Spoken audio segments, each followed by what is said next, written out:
of Nobody. And this is my reaction to Season 5, Episode 2 of The Chosen. If it's your first time with one of my reactions, I pause, I talk, we commentate, we give educational insight from an Eastern Orthodox perspective on what we're viewing. That's not your cup of tea, it might not be the video for you. But if you do enjoy that type of commentary and my style of entertainment, we got cranberry juice and snacks in the back. Sit back, relax, and we're gonna get it started.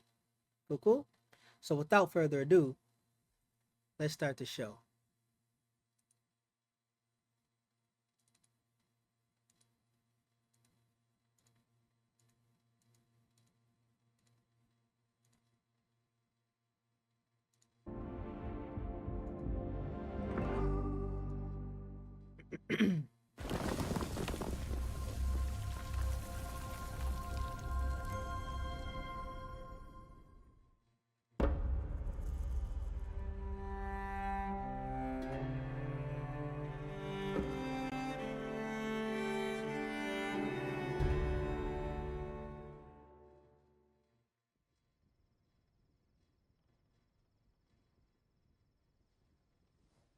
Will you lay down your life for me?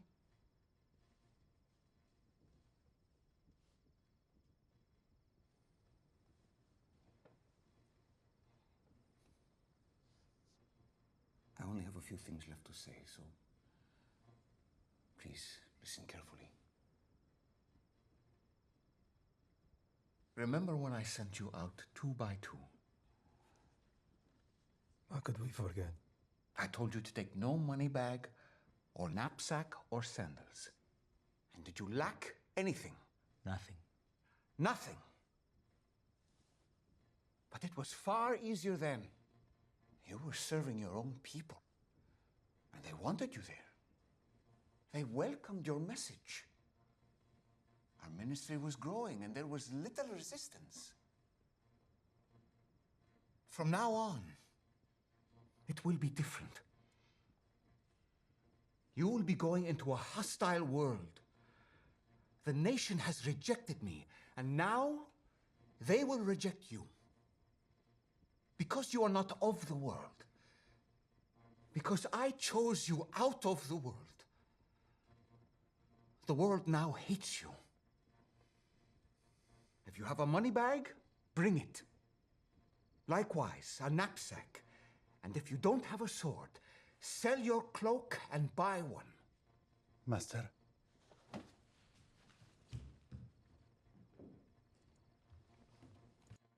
Imagine the the intensity that they'll be feeling at that very moment, right?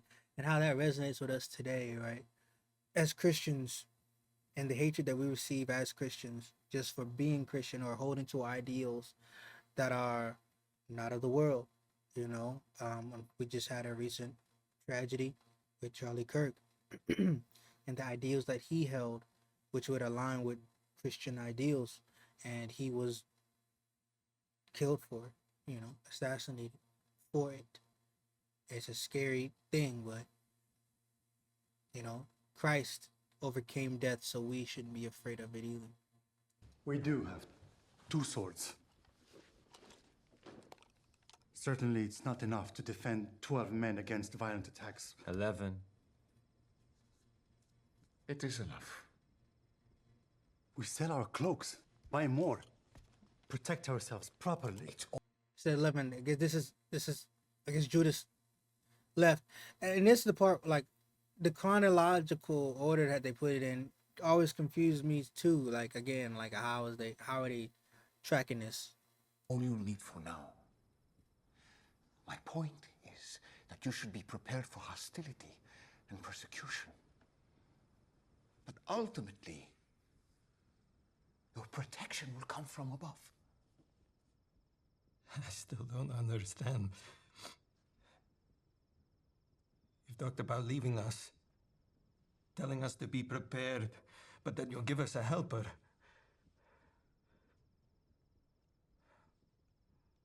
Why not stay, Rabbi? Why do we need all this when we have you? And we're all together.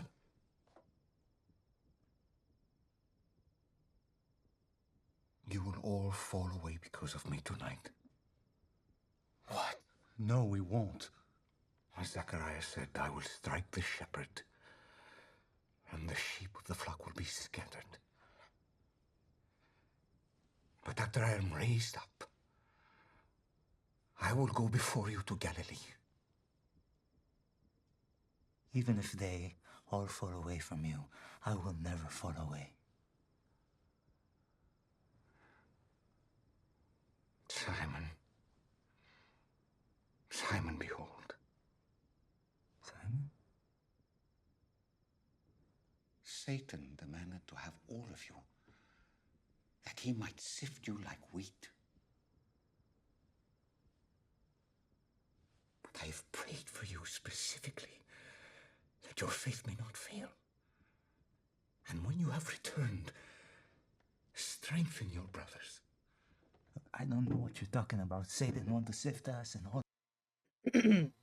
That's such a profound, especially coming from Eastern Orthodoxy, of their confusion, and how Christ is talking about how in the scriptures, John 16, where he says that, you know, how many things to say that you can't bear them now, you know, and how the crucifixion is such a necessary thing for the redemption of humanity and the defeat of the jurisdiction which was over humanity, which was death, right? And they couldn't understand any of that at the table, you know. And the intensity, him calling him Simon instead of Peter, of like speaking to who he is now, right? Speaking to who he is in that moment, ignorance, the moment of human foolishness, human of the mistakes he's gonna be making soon. Speaking to that person, but also to the redemption that will be from all of them, you know, when you've returned, strengthen your brothers. You know what I mean? Like, this is beautiful. That. But I swear to you on my Ima's grave, I'm ready to go with you, both to prison and to death. Peter, I am giving you all these warnings about what's coming tonight and moving forward, so that when it all happens, you know it was part of God's plan, and that I am who I say I am. And I'm telling you, even you, the rooster will not crow this day until you deny 3 times that you even know me.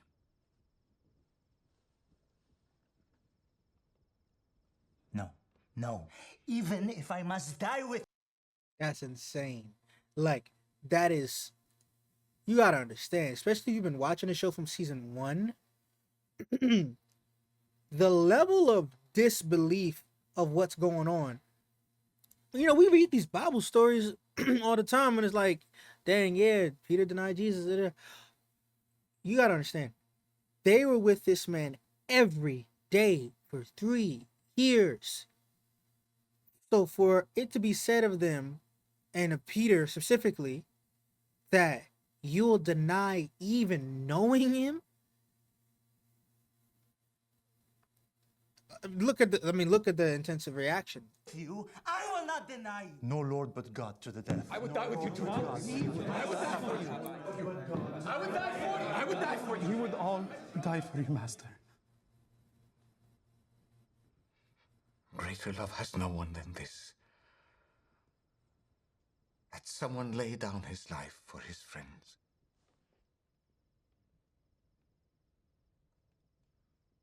And that's what we'll have to do.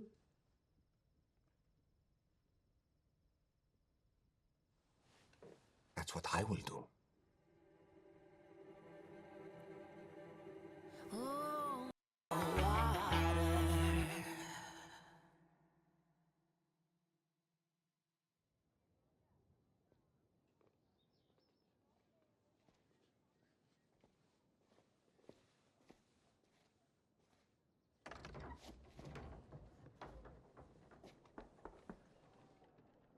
Good morning, Ima. What's this? I little something to celebrate your first wedding job without your father and I. Isn't it a little premature? I have no idea how this will go. Emma, I can't believe it. We are proud of you, no matter how it goes. Our love is not conditional. I know it's not, but still. Some mothers might adorn their daughters before a trip like this, thinking that appearance might impress the client. I suppose it couldn't hurt. Rema, you don't need mere appearance to sway a client's confidence in your capabilities. Your intuition, your knowledge, your way with people, it all speaks for itself. May Adonai bless and keep you, child.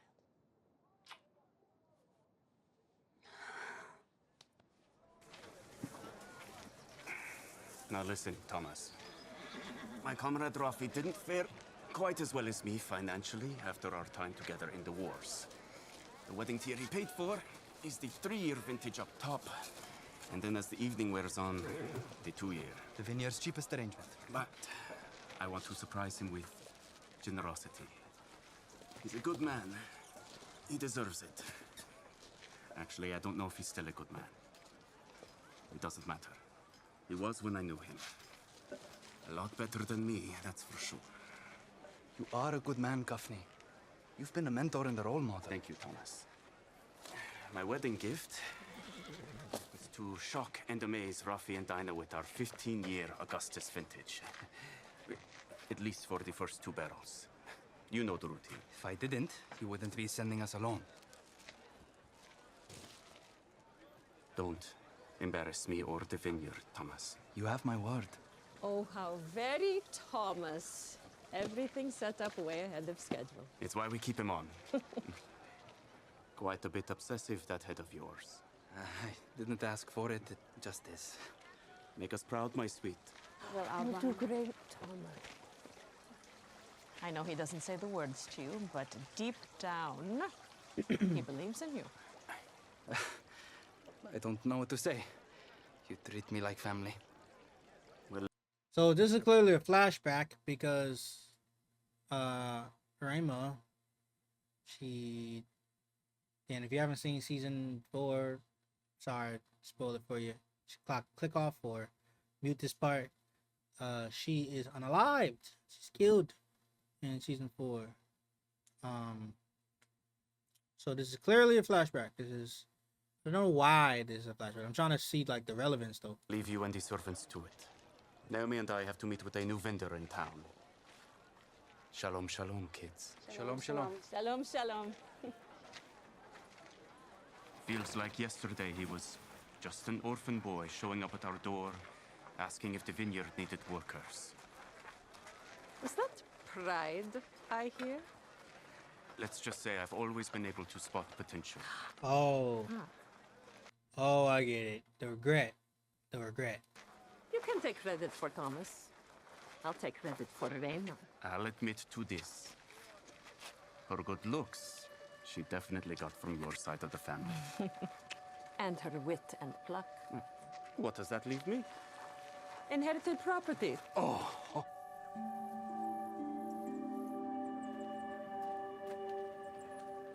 And the master told him, "You owe me." And since he could not pay, the master ordered his children sold.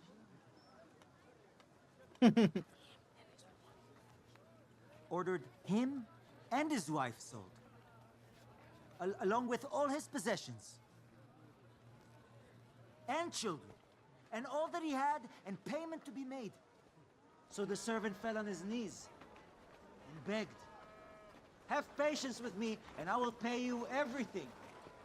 And out of pity for him, look what this master did. The master of that servant released him and forgave the debt. But when that same servant went out, he found one of his fellow servants who owed him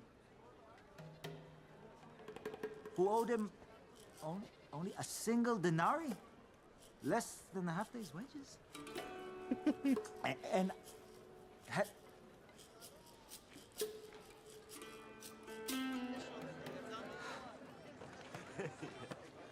That was humiliating. I thought I could tell that story in my sleep. The words, I couldn't find them in front of everyone. Sorry, Andrew. I thought I knew this one. I think that's actually really, really interesting because the book of the Gospel of Mark is supposed to be Peter's sermon. Tradition holds to. John Mark was a companion and a son of Peter in the faith, and he's writing down. He's supposed to be writing down what Peter is preaching in a sermon like this. And if you read the Gospel of Mark, I mean, it's very eloquent. I mean, it's not this. You know what I mean? So I think that's really cool to see, just at least a depiction of like the forefront, the start of somebody doing something like that, and then we can see in real time what it was, what it comes to be, and how it's affected. It's a gospel, right? It's what we place our faith on and in. So well. He's beating himself up. I can't believe I besmirched such a wonderful teacher. I've never been more proud of you.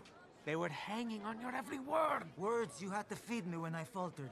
What's a brother for? They were only hoping to see Jesus, not me. Who cares? The point is, you just preached one of your first sermons since the 2x2s in Jerusalem to a huge crowd.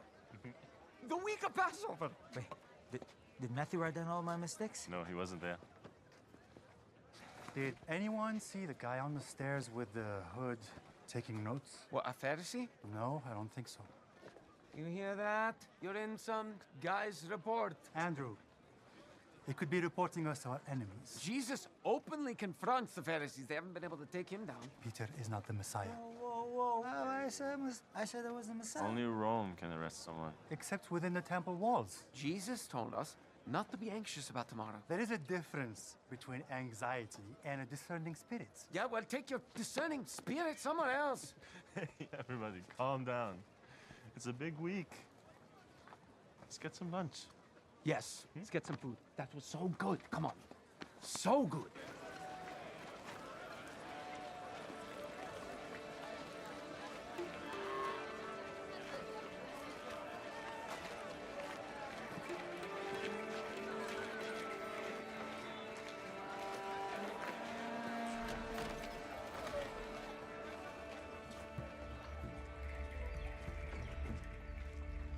Just one of his followers preaching to a crowd of about 100. Any false prophecy? Not that I could tell, just a story about forgiveness. Give any other details to give Tech for his report. I will. Thank you, Dorita. I have to go meet the new oil vendor. Nice. Mary went to grapes, no? Oh, yes, she did. You don't need like. I've been trying to make the dish that Marco made. Get used to it. Andrew! Leander? Leander? You remember Dion? Of course! And Fatia? Ah.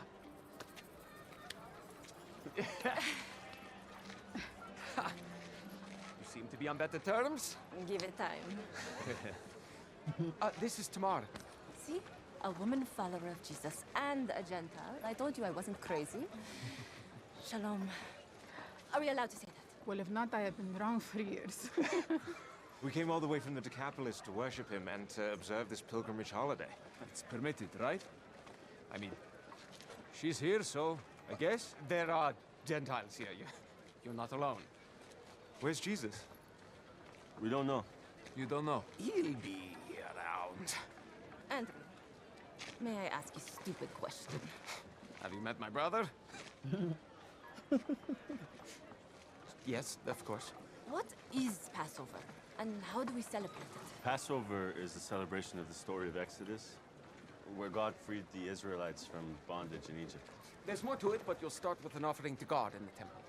I'm guessing you didn't bring along any animals without spot or blemish. Good guess. No problem. Neither did we. Well, there is a market in the court of Gentiles where we can buy one. Yeah? This way? We need to get ours too. You haven't already?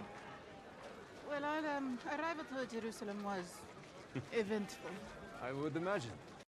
So this is kind of like moral, I guess you can say, dilemma of the whole sacrifices in the temple, right? Like you're supposed to bring your own sacrifice, but logistically, right? People are coming from all over. You can't carry a sheep or a goat miles and miles on by foot, you know? So economically, the temple starts selling sacrifices. It's like, well, that's kind of that's a toughie, right? Like if there's something wrong is there anything wrong with selling a sacrifice so that people can have the sacrifice? Or are you now pimping God? Right? Like is it that you, especially if you're in cahoots with Rome, that has tax on that, right? So now you're taking a service due to ritualistic holiness, and now you're taxing. Not only you selling it, but now you're taxing and giving it to pagans. Eh, that's the kind of the motivating factor of the cleansing of the temple, you know. His name is on everyone's lips. I think I might already know the answer to this, but just to double check, what coinage do you have on you? Greek drachma. May I see one?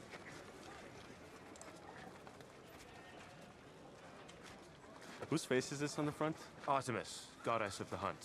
Or supposed goddess, I should say. So, here's the thing. A sacrificial animal cannot be purchased with foreign currency, bearing the image of a pagan deity. I'm sorry.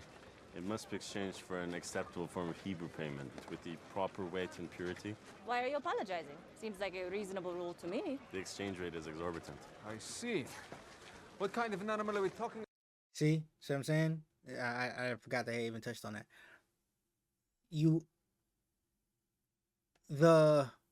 The spiritual piety aspect, right? Of okay, we're trying to be studious and spiritually upright toward God. So if you want to purchase sacrifice, you have to do it with God's money or Hebrew money. But I'm gonna charge you beyond reasonability to even receive that. It's like you're pimping God. It's like that's why Christ is calling it. We call it a den of thieves. You're robbing more than necessary. Like, you know, yeesh. About here and for how much? Depends on your means and the extent of your sin. The bigger the sin, the bigger the animal. And more expensive. There are oxen, bulls, red heifers, rams, sheep, goats, doves, and We're pigeons. familiar with ceremony and sacrifice. I didn't bring enough for livestock. Now that and so the nuances, they're intertwining, and we see a lot of that happening with the heretical things of today, and the, you know, prosperity gospel of today, right? Like they're intertwining certain scriptures, but then exploiting the circumstances. It's crazy to see that even back then, the same things that we face today is still prevalent. Do they take credit? Yes, but I urge you not to take it. The interest is predatory. But all that truly matters is how repentant you are in your heart. All that matters is the heart. Why would they even buy an ox or bull? The show of it, Dion. Not just for show. It's an important and, in fact, a beautiful symbol of God's grace. There has to be a penalty for our sin, and He allows atonement through this rather than any other means. But as the scriptures say, right, sacrifice and offering, burnt offering, she did not desire, right? I think it's either Jeremiah or Ezekiel. It talks about like, I don't care for these boats, for these goats and bulls and other types of sacrifices. Like, obey, obedience over sacrifice. You know what I'm saying? The proper walk is what would be preferred rather than you spilling blood of creation, of God's beautiful creation, you know? there are some who abuse the practice. Does Jesus approve of all this? It isn't in keeping with the spirit of what he taught us in the Decapolis. He says he did not come to do away with the law, but rather to interpret it fully and properly. You didn't answer the question. Whoa.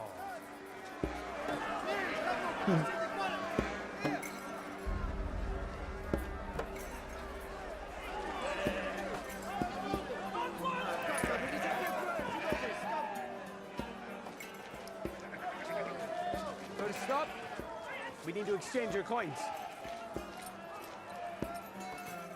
Next. What are you paying with today? Drachma. Drachma. At the current exchange rate, 2 Greek drachma is equivalent to about 1.5 temple coins. What are you looking to buy? A goat? A goat. 2 or 3 is equivalent to 1.5. It costs double to receive one less. You're paying more to get less. And then if you're in allegiance to Rome, right? Because that's what they take. You're pimping God. That's crazy. Judging by the guilty look in your eye, I'd say you're going to need more of a sheep or a ram. Tell me. And then they how many upsell. impure thoughts- See, and then they upselling, right? They trying to exploit the word. Ooh, boy, that's crazy. Have you had this week? About half as many as you and a third as many as me, okay? Let him alone. A goat is all I can afford at this time. Ah, very well. It'll be 10 drachmas.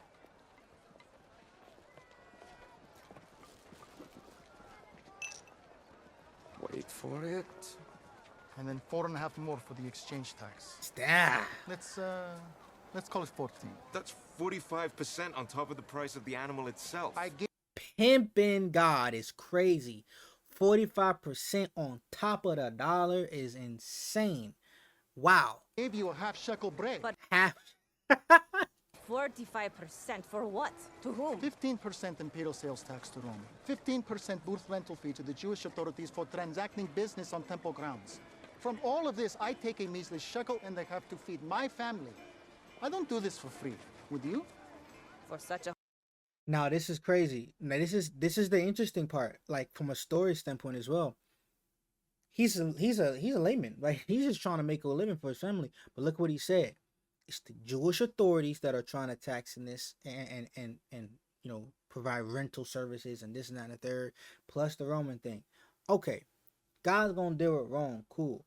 But as the Jewish authorities, you're supposed to be safeguarding and making it providing justice to the poor, providing mercy to the weak, providing liberation to the captives, right? Like, what you gonna charge to if they can't already get a sacrifice and they're already selling the sacrifice, you're gonna charge the renters. Again, the Jewish leaders already get donations and tithing offerings. You're gonna charge on top of that, bro? It's crazy. Pimping God for real, it's crazy. Holy celebration, I might. Well, you don't have to worry about it, lady. Why? It's only for men. Excuse me? Do you hear that choir singing from beyond the wall? The orchestra, the incense filling the air. You see the smoke rising from burnt offerings. Over 1 million people are here, and that means over 1 million sacrificed animals. Do you think the wood to fuel the fires to incinerate their remains just falls from the sky? And the manpower to manage it all is gratis? All adult males are required to pay a temple tax each year to finance this show. It's not theater. Do you want to buy a sacrifice to make an offering or not? Brother. I love how they captured the nuance. Because it is a back and forth. Like, it takes to do. Right? It takes stuff to do stuff. Right? It takes money to make money. It takes manpower. It takes finances. It takes funding to do things. Even if these things of piety. But I don't think that's the point. It's the unnecessity, right? It's the reliance on self over God, I think, is the sin in it, you know?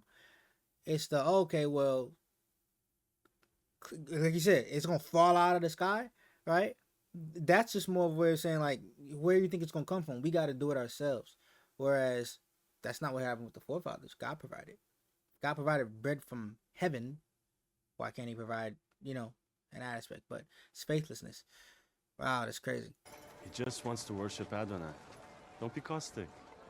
These are sacred grounds. Yes, and you're holding up the line.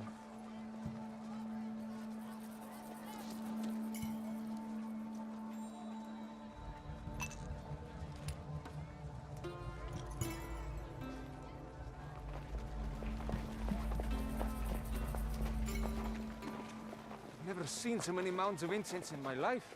Mer, Saffron, cinnamon. It covers up the stench of blood. It's not working. Oh, a sign in Greek. And Latin. For good reason. No stranger will enter within the balustrade round the temple or enclosure. Whoever is caught will himself be responsible for his ensuing death. Oh, all right. Message received. Keep out Gentiles. Ensuing death? Does that mean God will strike you down himself? I'd prefer not to find out. Tamar and I are gonna buy birds. You go get your goats, and we'll meet you back here. Hmm? I think it's this way. Ah, here it is. This would be perfect. Jak sumawi dumakagtalya imni. Ziyab zero kisame akarisam kirisi. Aya konan. Ezi khatakaptum zibeza khud nabwat izi la kuskatat. Nai Ethiopia EU ile khasibeniere. 2 pigeons, please. Emerald is very common, yes. Okay, but then. I do believe that the theme at ivory commodities will rise above it very soon. I don't keep up with news from the old country. I'm not from Ethiopia. I'm from Libya, near the coast. In the Jebel Akta uplands. Out of the Pentopolis. Ah, you know your geography well. And what are you doing all the way up here? Trying to make a living for my sons. What are you doing all the way up here? Celebrating Passover. I just thought it was so crazy when you see. Oh man, when you see another one in liturgy. When you see a fellow in liturgy, you know what I mean? That's how it be. 2 pigeons, please. The sight of you and your emerald revive memories of my sister. And for that wonderful gift, it gives me pleasure to offer you these doves for free on their house. One set for you and one for your friend. Doves. Well, at least take our money for the cost of the pigeons. No, I couldn't. It would be a dishonor to the memory of my sister, which you have brought rushing back like an angel. Are you sure? Wahais kasab kinder huk you wahais. Bebeka su ayesanya. Thank you. Oh man. See, so as a again, as a storyteller, filmmaker myself, that's crazy what they're trying to do. This interaction is for a reason, to get us to like him and this and some type of I think it's to build a sense of Jesus, right? When the climax hits, which we'll see, I'm sure. I don't know if it's this episode or not, but it's like, we didn't find out about Buddy's sister, and he did something nice, and and it's like when it's something when what we all know is gonna happen soon happens, it's like, what do you do? It's a tactical move. Pesak sumehak. Hak pesak semeak. Sir.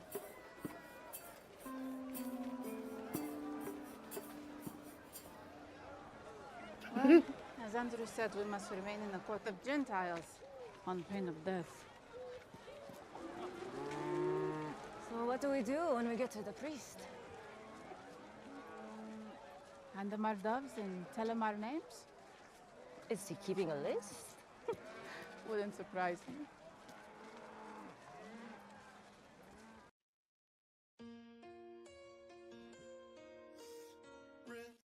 All right, and as we're waiting for this ad to pass, as I said before, if you are enjoying this reaction to The Chosen, please like, share, comment, let me know how y'all think, how y'all feeling about the episode so far.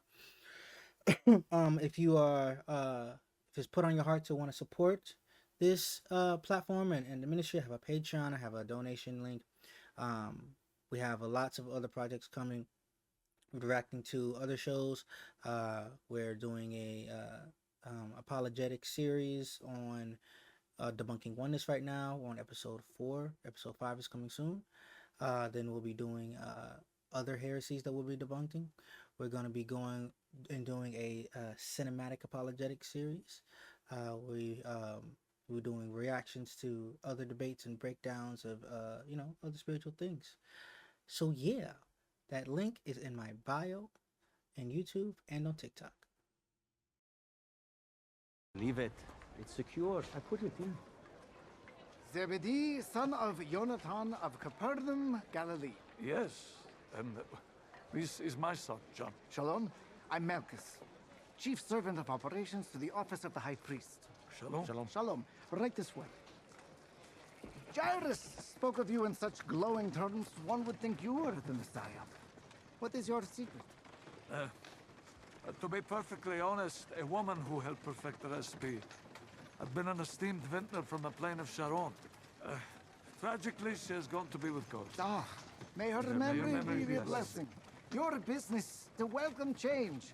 Our contract we had with the Gethsemane vendor was entangled in bureaucracy and old family ties. Jairus' recommendation gave us a way out.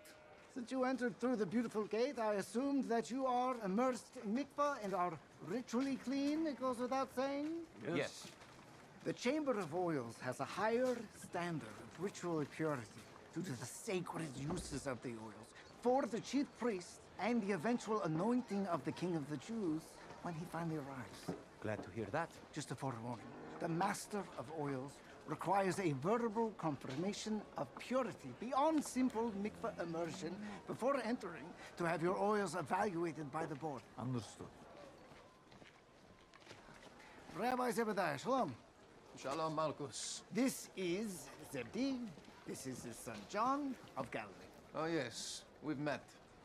Once you've obtained your requisite verbal confirmation, I will wait outside with the cart to make sure it isn't stolen. Even within the temple courtyard, you'd be surprised what could happen. In accordance with the laws of the third book of Moses, do you solemnly swear on pain of death, John, son of Zebedee, and Zebedee, son of Jonathan, regardless of mikvah immersion, that you have not, in the past 7 days, touched a corpse, touched a mole, mouse, or lizard, come into contact with a menstruating woman, or a chair on which she has sat, or one of her vessels? Why you say it had like a that? seminal discharge in your sleep, been diagnosed with leprosy, or eaten unclean foods? I have not. Even with the mikvah purification? Seminal discharge in your sleep is crazy. They just slid that back. Like that's actually like I think that's scripture. I'm not sure, but can't have no wet dreams. That's crazy. That's wow. Okay. John? You know what? You should wait outside with me.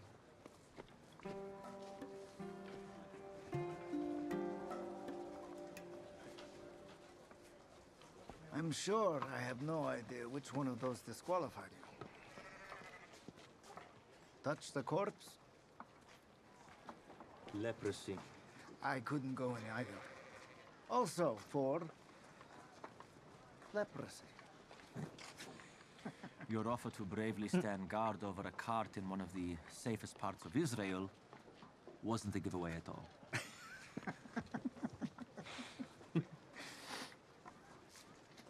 These old men, punishing us for having bodies. Law's the law, I guess. It's not the law of Moses. They added the 7-day stipulation so they could relish turning people away. I was wrong. Surely it's not that sinister. I work for Caiaphas. In the high priest's sphere, everyone must define their place in the order. Demonstrate whom they're higher than, purer than. Older than? What's a man to do with his youth in these troubled times? Troubled? Caiaphas obsesses over one rabbi. His irritation permeates the entire household, the temple, the Sanhedrin, every office and committee. Huh. And, what would Caiaphas like to see happen to this rabbi?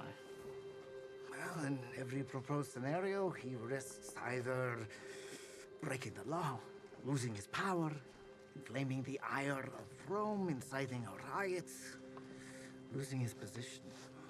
Yeah, but he has to do something, right? Yes, and he's running out of time in the options. The Passover is in 3 days. What does that matter? No trial can be held during the Passover.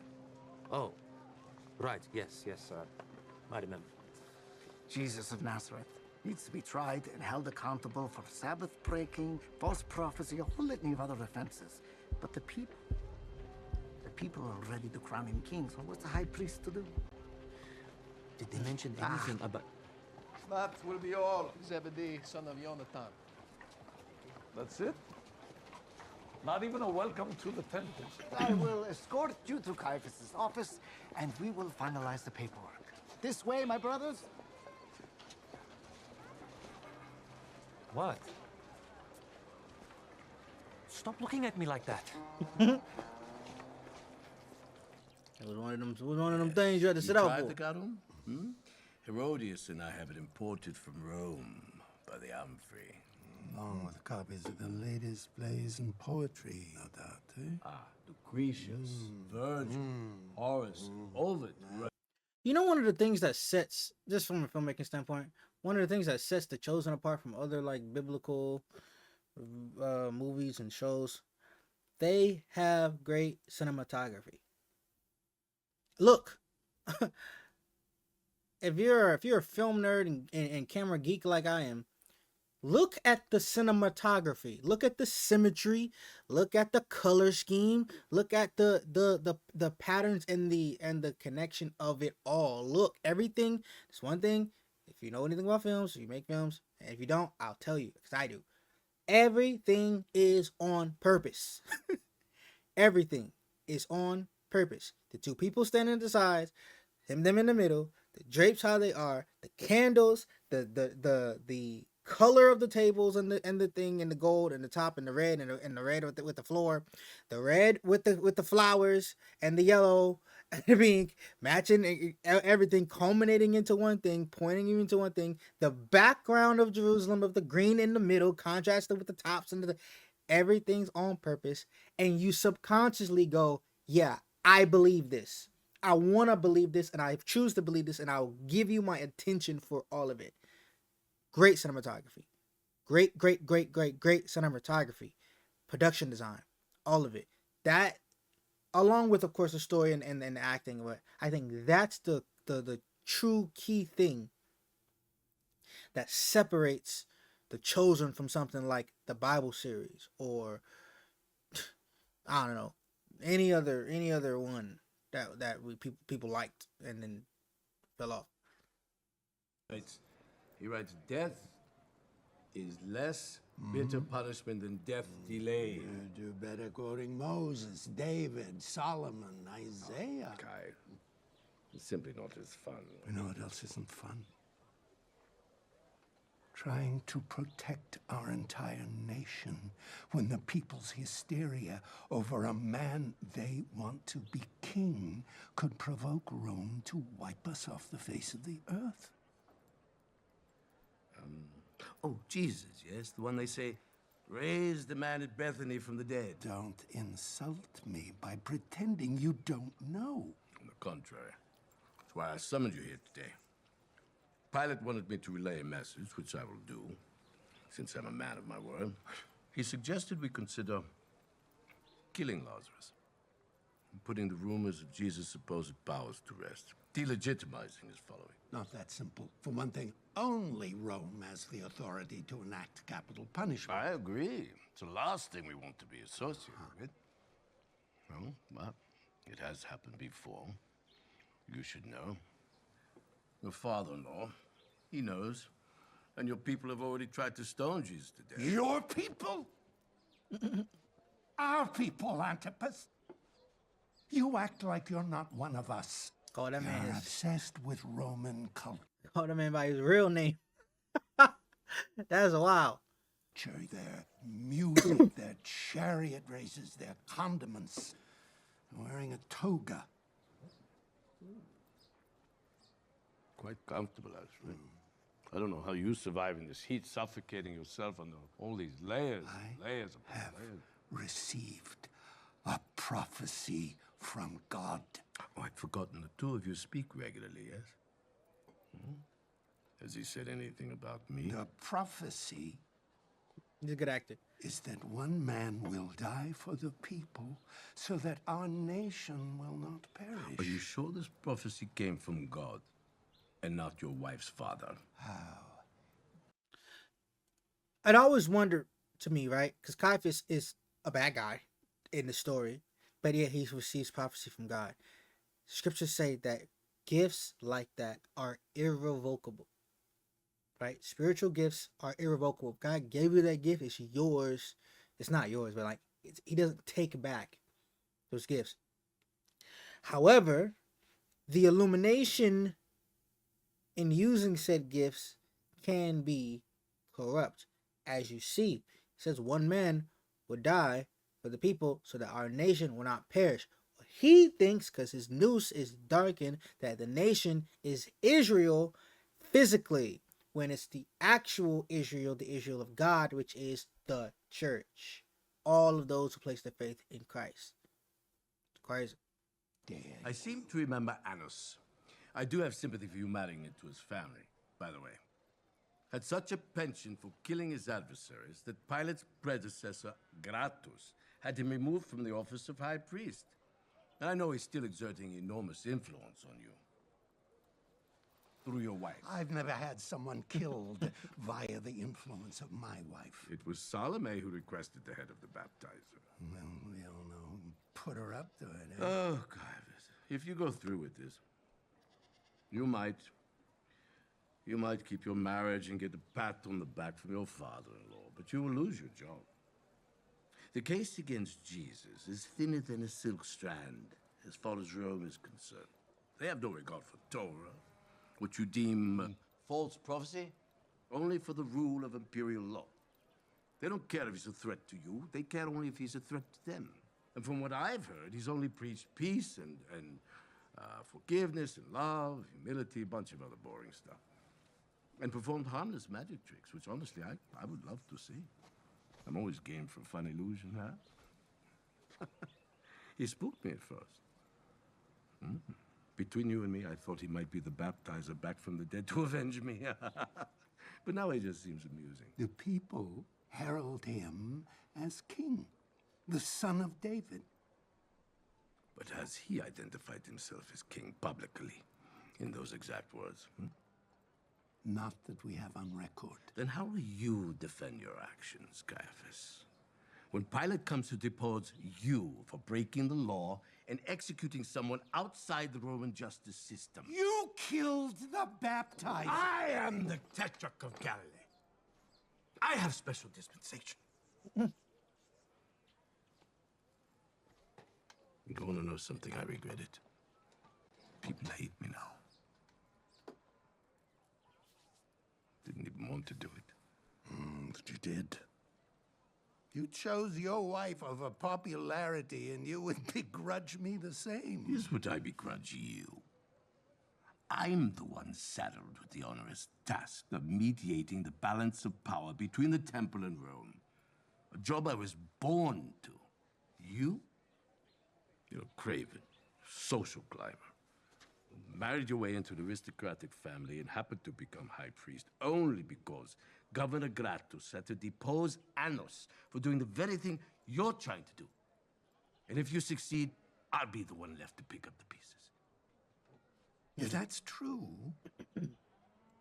why would you summon me here to deliver a message from Pilate that I should kill Lazarus? Because Lazarus is a nobody, and you can make it look like an accident. Anyway, it was an offhanded comment from Pilate. Corruption talking to corruption is crazy. Wow. And this is the one big classic scene of the pot calling the kettle black. Because I told him the people's only reason for belief in Jesus is the raising of Lazarus. But Jesus is different. It's Passover. There's too many people here.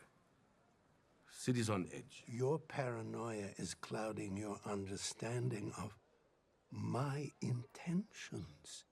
I'm under no delusion that my position as high priest could survive an illegal and unpopular execution which would likely prompt rioting in the streets.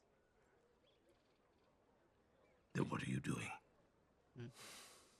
This may sound crazy, but I actually believe in our God, Adonai, the King of the universe.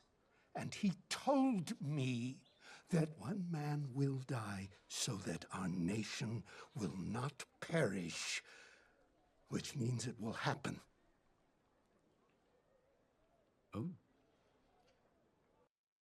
I find that extremely interesting because even the enemies profess to believe in God. This is profound from an apologetic standpoint when we deal with heretics all the time, especially Christian heretics. Christian heretics will say, I believe in God. I believe in the Most High God. And they'll give praises and whatnot. But at the same time, in the same light, they are wrong and on the wrong side of their disposition toward God. Is wow. Did he happen to say if the one man was Lazarus or Jesus? Nah, thankfully that's plain. Jesus is tearing the populace apart. Now, unless you want to alienate your subjects further, I plan to wait for Jesus to misspeak and incite the ire of Rome. And then they can take care of him before they feel the need to take care of us. Hence, one man will die. He hasn't exhibited a pattern of misspeaking about Rome. So I will prompt him. I'm listening. There is one thing the people hate more than they love Jesus.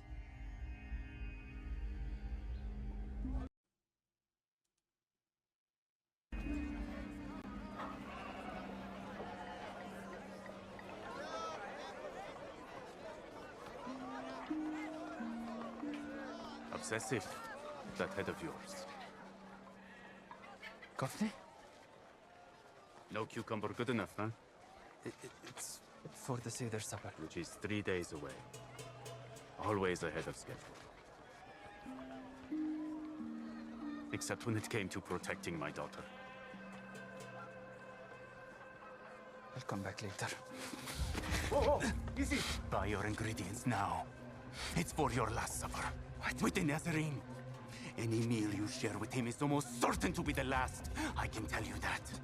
Don't delay, you insect! Sir, you are disrupting the market. You led her to her death. I did not. Call a Roman guard. Please, no violence. And now your master will be next. Sir, you should leave. Now. Come on, let's go. The last supper. I vow it.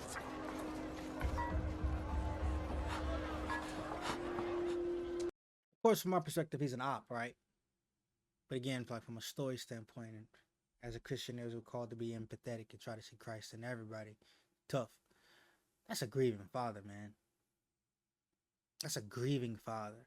And even though we don't agree with his choices, I can understand the motivation of said choices.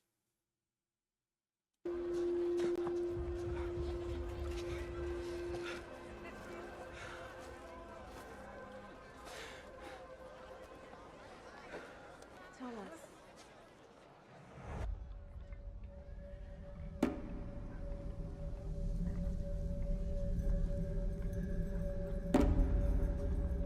Rema?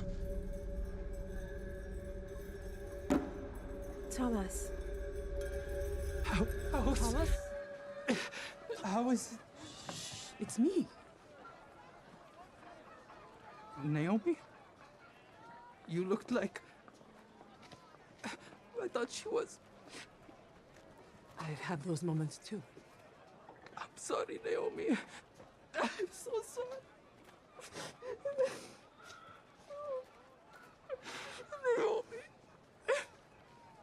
her so much. I can't do this right now, Thomas. I prayed to God that I would not see you here this week. I want to hate you, Thomas. I really, really do. But I know that she loved you, and she was a smart young woman. And she made her own choices, and she chose you, Thomas.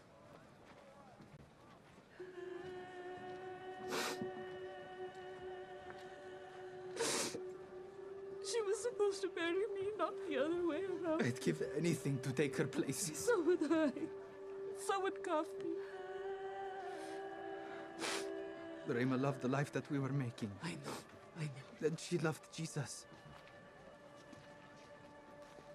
That's name. I have not allowed myself to speak it. I have been critical and resentful and deeply troubled ever since. These are things born in my own heart, from my own guilt. Jesus did not kill her. This may shock you, but I don't always understand unless it's spelled out for me. Remo was the intuitive one. She believed everything he did. Rabbi! Rabbi! Excuse me. I must go. What has happened? As usual, I don't know, but I'm going to find out. I hope Kafni hasn't done something. Thank you, Leo. Love you. It's a beautiful scene. Got me tearing up a little bit.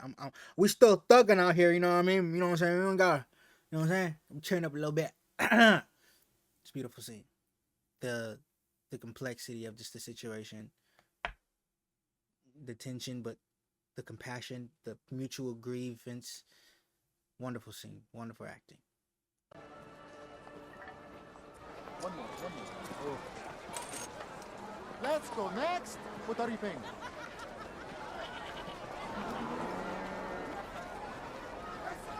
Hey, one for you, sir?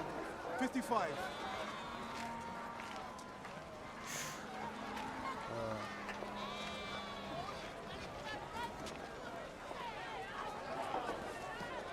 Oh, Jerusalem, Jerusalem.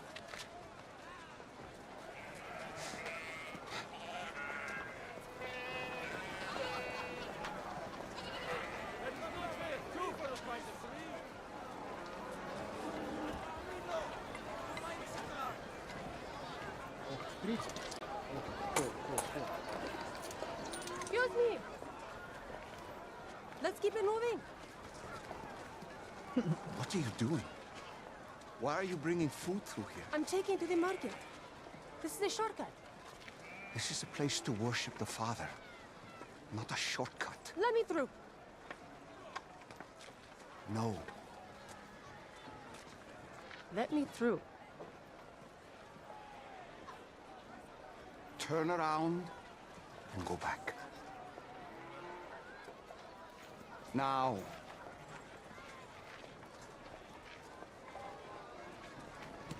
What are you paying? All right, now listen. The moments are building. See his face? The righteous indignation is building due to the lack of reverence being displayed here.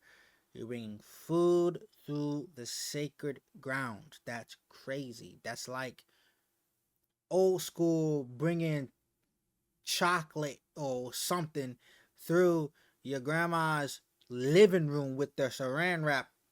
You know what I mean? The dining room, right? Where people where special guests come to eat. We only break out the good silverware from. You know what I'm saying? Like, and it on times 100. Like, you bring in like food that can spill. Just the lack of reverence is crazy.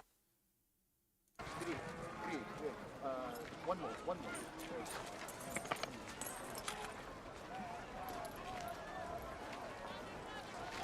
What are you paying with today? This place used to be filled with the sounds of prayer and worship to my Father. Father? Now I can't hear worship because of animal sounds. And all of you. Oh man. So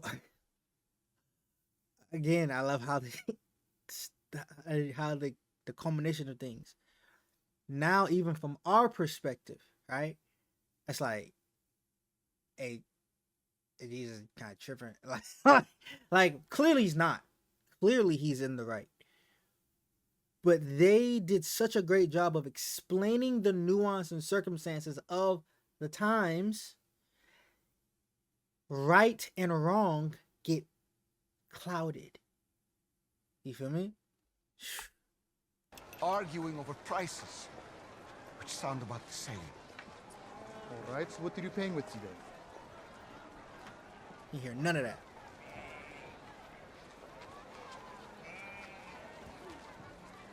You will see. Next. The dialogue on this part. E.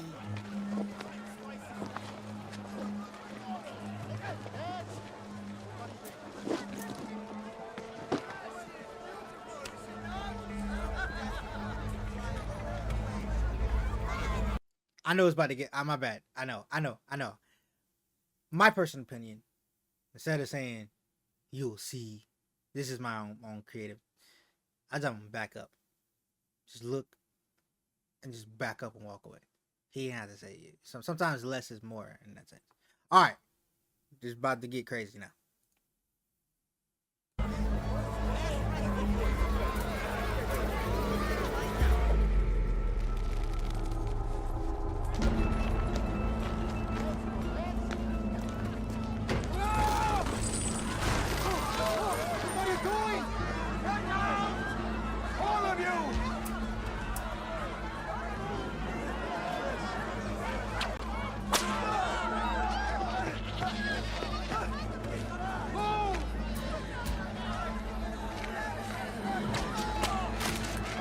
Great shot.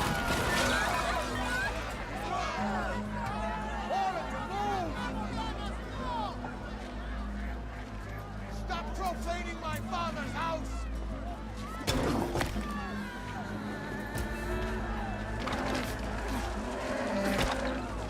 Go! Go!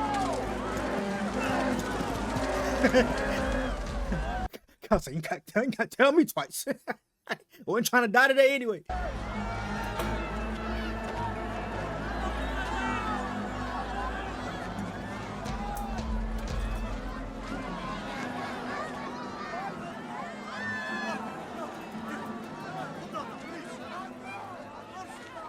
You! Take these away! Stop making my father's house a place of business! No!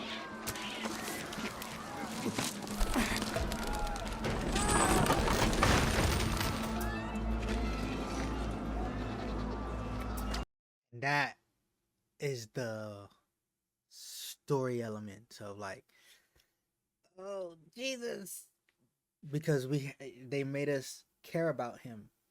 They made us respect his kind. He's not like the rest, right? So it's like, so you wrestle with it like, sheesh. Because technically, even though the person, it's not the person, it's the sin itself, right? That God is rebuking and punishing, right? The person is committing a sin. He's not rebuking the person as a person, but the sin that the person is committing. But again, we understand as sinners who struggle with sin but have been forgiven, we can empathize. And it's like, you know,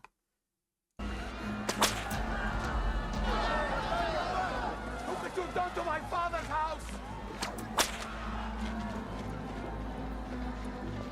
Den of thieves! Out of the way! You are part of the problem! Please, Irene. I have a family, please, no! You should not be here! Go! Get out! Move! Go! All of you! No, guards! Summon the temple guards! Get these things out! Move! Yanni! No! Get them out! You don't belong here!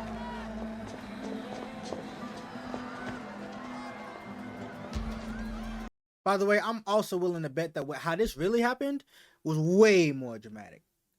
I think, again, there's hundreds of changing tables historically in the temples and whatnot. He flipped them all over.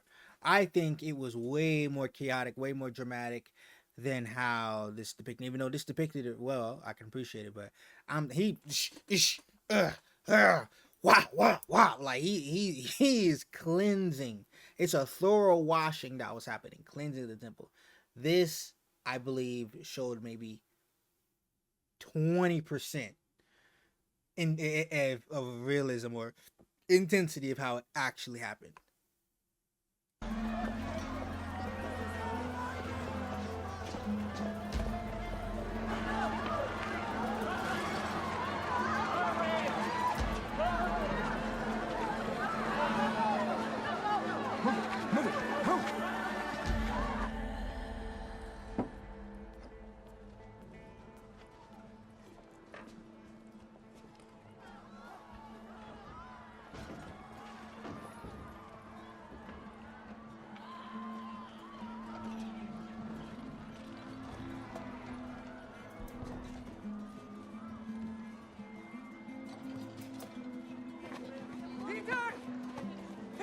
Come quick!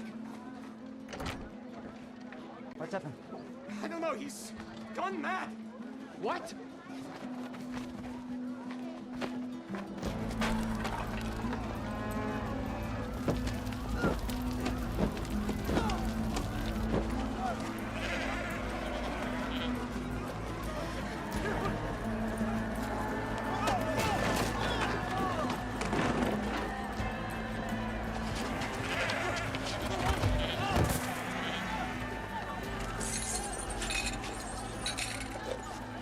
Desecration is on your shoulders! And you, brood of vipers!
What have you done? Seal of the Messiah. Well, ending thoughts. This is Judas's turning point. Ah, man. This episode's crazy. This episode quite literally sets the tone for the rest of everything.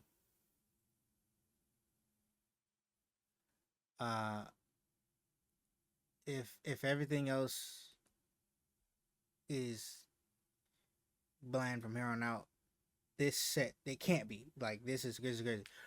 I think that from here on out it gets real it gets really daunting. I think the tear workings and the chills, bone chills, skin crawlies happen from this episode on, or the next episode on. So, if you enjoyed this reaction, please subscribe, please like, please share, and I look forward to the next episode. Thank you guys for tuning in. My name is Nobody. God bless you. Please, NST.